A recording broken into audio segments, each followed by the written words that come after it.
Steffan, what can we do for you tonight? Hi, great to be on. So I have a bit of a predicament, and I'm hoping you guys could help me on it. So me and my girlfriend, or my fiance, have been trying stuff out for at least about, probably 4 months or so. Okay. What is stuff, broadly speaking? Screw it. Well, I fingered her. I've rubbed on her. She's rubbed on me, and she's given me a blowjob. Okay. I don't necessarily prescribe to like a baseball worldview of sexuality, but it sounds like we're avoiding intercourse and kind of rounding our way through the bases. Is that sort of an accurate? Okay. Yeah.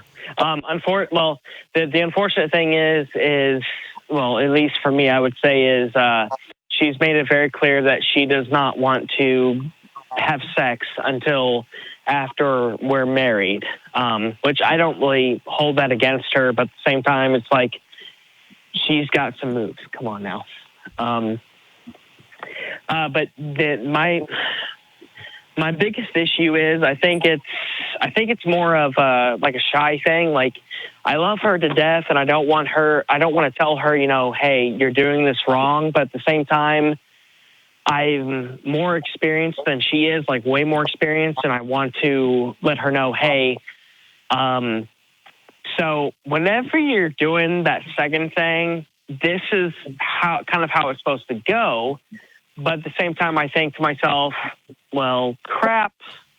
I don't know if I just don't know how to explain that to her without sounding like a bit of an asshole. Yeah, let me decode your language a little bit, and then I'll let y'all jump in. Is what I understand you to be saying is that you would like to tell her the best way to give a blowjob, but feel uncomfortable saying that out loud to her. Is that what we're talking about? Okay, all right, because there's a little bit of hemming and hawing, and I get it. I understand that. But, okay, so that's what we're talking about, is how to communicate your sexual interest or desires or just what feels good to you. So I'll let y'all take that on. Yeah, my first instinct would be, do you have a speaker on, Steffan? Actually, I've got my headphones in, and I'm outside. Nobody else can hear me. Okay. We've gotten a little bit of feedback. Yeah, we'll try to sort out that audio issue, but power through. Yes.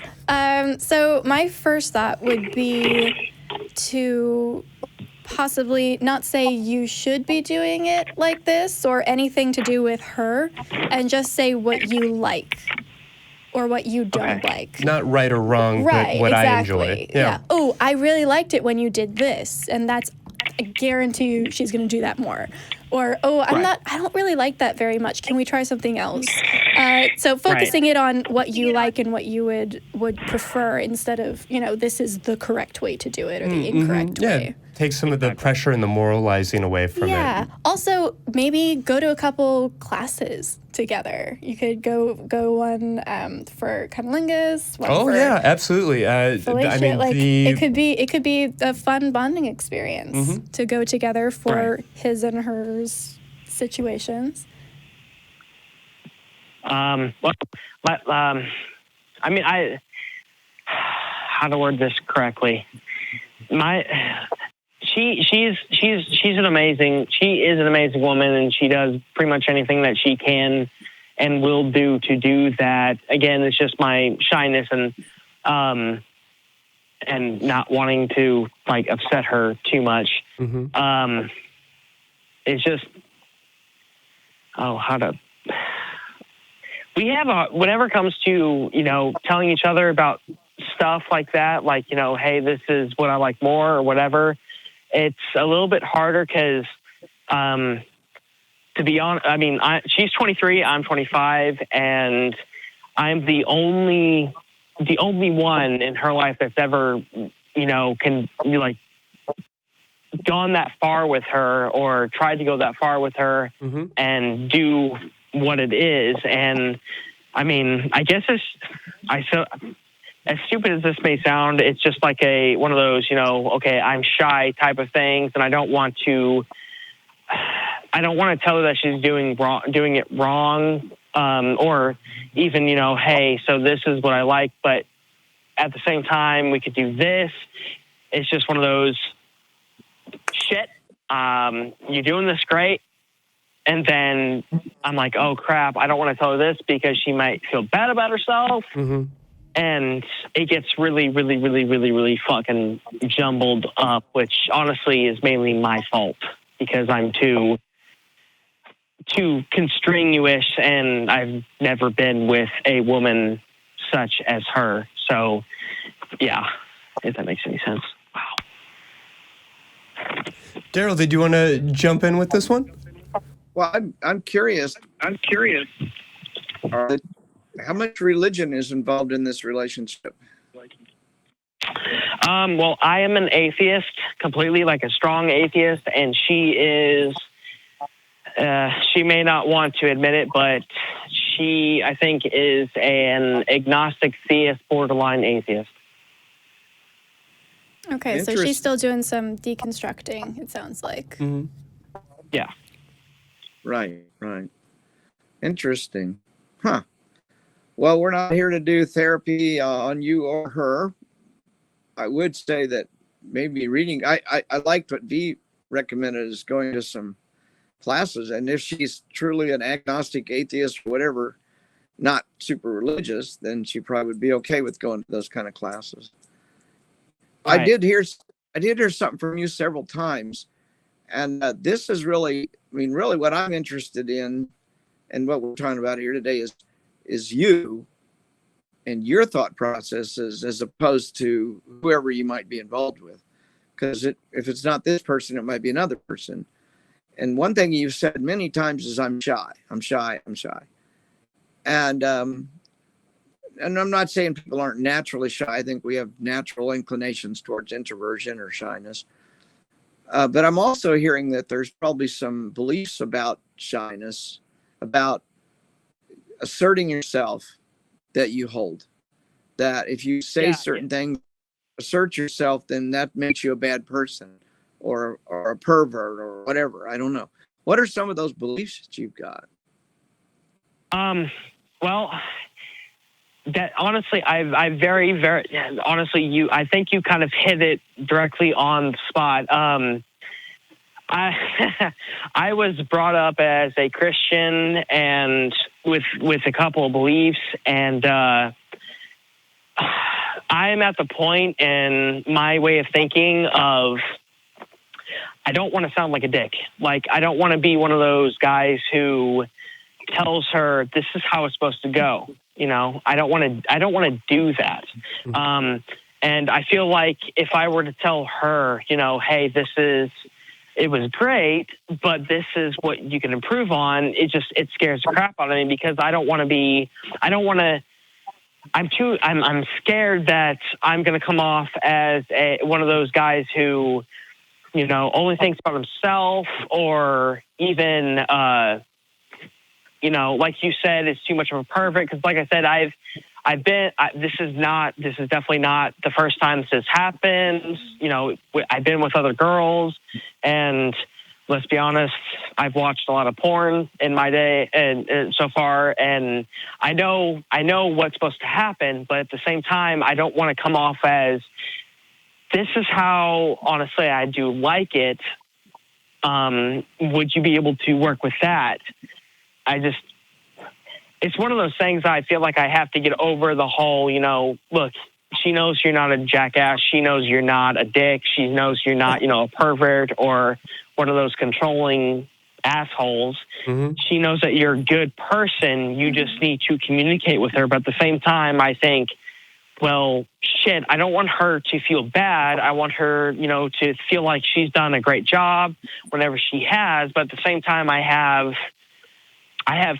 comments that could work better, but oh my God, just don't make her feel bad. Don't make her feel bad, whatever you do, because she's awesome. Yeah. Well, I think V hit the nail on the head. And yeah. one word I would eliminate from your vocabulary, and that's the word "but." You did a really good job. I really like this, but the minute you hit Once you say but, you've just thrown everything away that you just said. Everything before that doesn't count. Yeah. Right. Just tell her what you like and you enjoyed it, and say thank you. That was great. I really appreciated that. I enjoyed that, and leave it at that. Yeah, I mean, never maybe mind there's- previous partners or what you've seen in porn or the way a blowjob is supposed to go, you know? I mean, and I would also just encourage you to feel more comfortable talking about these things generally in whatever form or fashion that takes for you. I mean, for me, that meant listening to a lot of podcasts and things like this show where people just openly and regularly and routinely talked about sex until I could say words like BJ in a comfortable manner. Not that that's everything we're talking about, but I do think it's relevant. But I think that V completely has it right here, that it's about letting her know, you know, not that you can do better or that you're doing wrong, but I like X, I like Z, you know, and just kind of communicating that, hey, it'd be great if you would, or last time you did and that was, can you know, we wonderful. try Can this we time? try this? Yeah. Yeah, absolutely. So real quickly, if I may, should I say that before she does that, or should I just randomly bring it up in a conversation? I would say, I mean, depending on the nature of the circumstances, really during. I mean, sex is about communication in so many ways. It doesn't ruin the mood to be like, hey, you're on my hair. Hey, can you move to the left a little bit? Or, oh, yeah, I love it when you do that. I mean, I would almost assume just from this conversation, I don't mean to tell you about you, but I don't know that there's probably a whole lot of communicating when y'all are having sex. And I think that's a really important thing to have in any relationship. So feel more comfortable being vocal. Give out those oohs and ahs and yas and oh gods if you want to, you know? Also, just speaking as somebody who has given a blowjob or two before, I always appreciate it when I'm doing my thing and then I get more direction from the other person. And they're like, ooh, can you do this now? I was like, oh, yes, thank you for giving me something else to do. I was wondering if I was doing the right thing, and now I know what to do next. So especially if she isn't very experienced in this area, she might really appreciate a little bit of direction, just a suggestion. Ooh, let's try this now. Right, yeah, and I mean, she so far for being a person who hasn't done this before you know, being with me, she's actually pretty good at directing it. Like I said, she's one of those really, really amazing types of women that I love, and you know, like you guys said, I just have to get over the whole, you know, oh God, I'm scared to say this, or you know, just saying it in the correct way at the right time and communicating with her and telling her, this is awesome. Can you, oh yeah, right there, right, you know, just stuff like that. And you can ease into saying, you know, hey, I like it when you lick my balls, by saying, hey, oh yeah, that feels good, and ooh and ah, and you know, just bringing your voice into the bedroom or, you know, car parking lot or backyard or whatever it happens to be. Just you know, involving your voice in your sex life is a hugely important step in feeling comfortable expressing these things. Yeah, and it doesn't have to be all at once either. Yeah. You know, just the first time, just experiment at saying what you liked. You know, maybe the first couple times just being, oh, you're so good at X or so good at Y. And then, you know, after the second or third time, then say, I loved that. Ooh, let's try this now. Yeah, you don't have to get from point A to point B right away. Right, and yeah, I've actually told her multiple times, I can't even count, that, you know, after we do get married, I'm telling you right now, we're going to have a great sex life. It's awesome. But yeah, thank you so much for all the advice. And I mean, this was, oh my God, I love you guys. Steffan, let me throw something in here. Okay. I think it's important because you've used the word marriage several times. And I just want to challenge you to recognize that if you can't communicate now, it ain't going to happen after you get married. If you can't, this is a skill, and it's a skill you personally need to work on and develop. whether it's with her or somebody else. Getting good at it is going to make you a better partner for anybody. Mm-hmm. And Right. and I would, yeah, you may have a great sex life after you get married, but if you can't communicate now, I don't know how that's going to happen. Well, I've never seen it. You are correct. You are correct. Yes. Yeah. Okay. Well, yeah. Like I said, thank you guys so much for the help and the advice, and yeah, this really freaking helped. Thank you. Oh, that's good. Well, best of luck to you. Many great blowjobs and wedding nights in your future, I suppose. Just one wedding night. Hopefully. Just one wedding night, lots of sex at that wedding night is kind of what I was hoping for. But yeah, thank you so much. Yeah, you have a great fun. night. I mean, yeah. Well, okay, sure.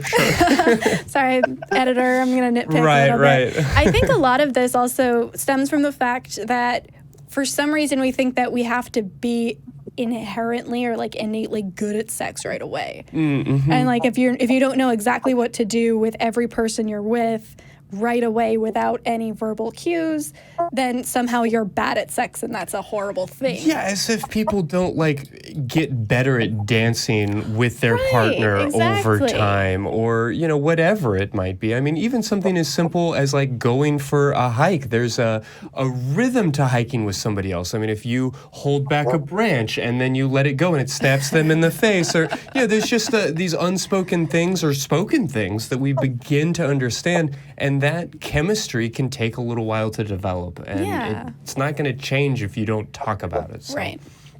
Right. And So- no two bodies are alike. I mean, Yeah. they're similar, but alike. Yeah. And no body is the same today as it was yesterday. And certainly as we age and grow, our bodies are changing, our partners' bodies are changing, our partners may be changing themselves, and all of these things are constantly adjusting. So there's a learning curve, and Yeah. that's part of the fun of the journey. Exactly.